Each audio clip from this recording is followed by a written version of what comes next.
কবি বলেন এমন জীবন করহে গঠন, মরিলে হাসিবে তুমি কাঁদিবে ভুবন। এমন জীবন করিও না গঠন, মরিলে কাঁদিবে তুমি হাসিবে ভুবন। বাংলাদেশের বহুত বড় মুফাসসিরে কুরআন আল্লামা দিলওয়ার হোসেন সাইদির নাম সারা বছর ভাই 13 বছর জেল থাকার পরেও সরকারি ষড়যন্ত্র শিকার হইয়া জেল থাকার পরেও যখন এরপরে ইন্তেকাল করলা, সারা দুনিয়ার মানুষ সাক্ষী, মিডিয়া সাক্ষী, সোশ্যাল মিডিয়া পর্যন্ত সাক্ষী। দিলওয়ার হোসেন সাইদির জনজাতে এখন আর 2 জন মানুষ হইছে না রে ভাই। সাইদটা কি 5 লক্ষ মানুষের তারে বাসে কবর বাসিন্দা করছে হৌদি কিনা। অথচ ও রাষ্ট্র চলাকালীন একজন রাষ্ট্রের মন্ত্রী মারা গেল রে ভাই।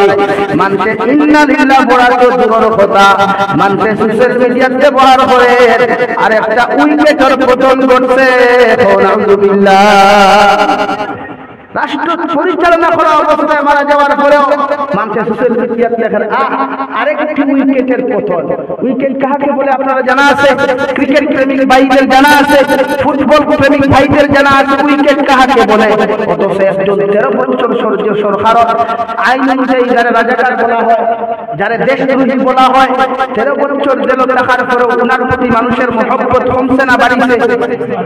দূরে করি কমছে না বাড়িছে? কিন্তু বাড়ির কারণটা কি? কুরআনের মহব্বত। আল্লাহ তারে সম্মান দিলায়, মান কানা লিল্লাহি কানা আল্লাহু লা। তুমি যখন আল্লাহর বলি যাইবা, আল্লাহর মহব্বতের বলি যাইবা, দুনিয়ার সমস্ত মাখলুক আল্লাহ তোমার খাদিম বানাইয়া দিব। জোরে হোক সুবহানাল্লাহ। আপনার লাইফওয়ালা বানাইন না, জীবনওয়ালা বানাইন না। হুজুরিটা কিতাব হইতা তো সম্ভব না। কেন সম্ভব নয়?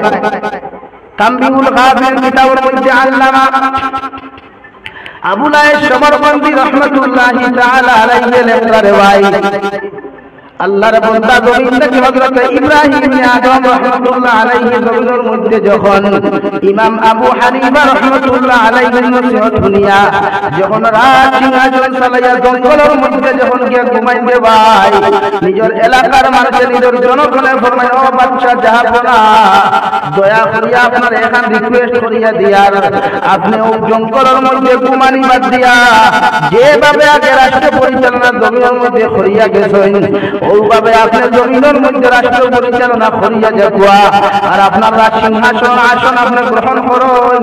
সুবহানাল্লাহ।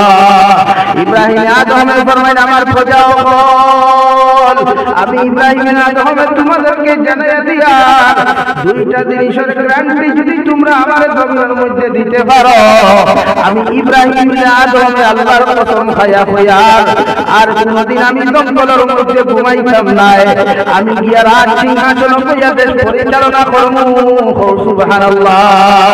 ইব্রাহিম আদম প্রজাগণে ফরমানো, জাহাপনা কোন 2টা গ্যারান্টি?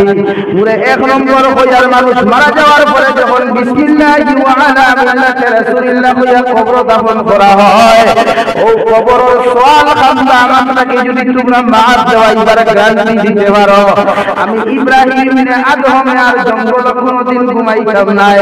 আগে জেলা দেশ শান্তা জমিন কি বইয়া আমি পরিচালনা করছি, ওভাবে পরিচালনা করিয়া যাইব। সুবহানাল্লাহ। সারা প্রজা বলে বলেন, আল্লাহ আল্লাহ তোর কসম খাইয়া কইয়া এই গ্যারান্টি আমরা প্রজা হলে দেওয়া তো দূরের কথা, পৃথিবীর কোন নবী হলে পর্যন্ত গ্যারান্টি দিতে পারত না। সুবহানাল্লাহ। ইব্রাহিম আদমে ফরমাই 2 নম্বর কথা তোমাদের কইয়ার কিয়ামতের ময়দানে আল্লাহ 2টা দল বানাইয়া দলের নাম আমল খান। আল্লাহ জাহান্নামী আদম বাম হাতের মধ্যে দিয়ে জাহান্নাম দিব, আর একদল জামাতের নাম আমল খান ডান হাতের মধ্যে দিয়ে আল্লাহ জান্নাত দিব। ও 2টা উপদানটা তোমরা হরে প্রজাও হল। কিয়ামতের দিন আমি ইব্রাহিম আদমের নাম আমল খান আল্লাহ বাম হাত দিব নাকি ডান হাতের মধ্যে দিব? সারা মানুষের কুরবানি বলে এই কথা হওয়ার মতো ক্যাপাসিটি